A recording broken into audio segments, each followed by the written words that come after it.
বলো কি বলো কি বলছো তুমি বলো। চলো দীঘা যাবো। গোছাও। কেন হঠাৎ করে দীঘা মানে?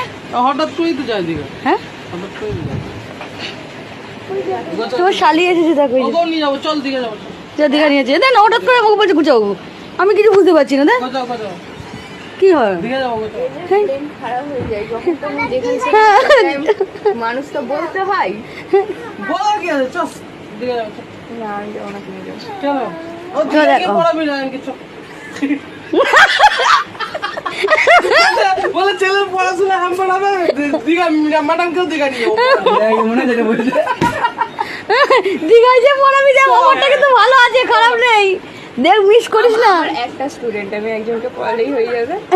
যেমন একজনকে পড়ালে হয়ে যাবে তো? তাহলে ওই স্টুডেন্টগুলো তুলে নেবো। চল দীঘা গিয়ে পড়াবো। প্রচুর টাকা হয়েছে, যাকে তাকে বলছে তুলে নেবে। সবকে তুলে নেবে। চল গেলে চল তাদের চল। বাইকে করে যাবে আবার। যাও চল যাও বাবা, আমার যাওয়ার দরকার নেই। ওই যাবো না তো গোছাও। নাম করে পড়বে। আমি এখন কিছু মানে ভেবে ভেবে কুল পাচ্ছি না, তোমার কথাতে মানে শখিন হয়ে গেছে, যাবো। শখ হয়ে গেছে ওই জন্য তো এটা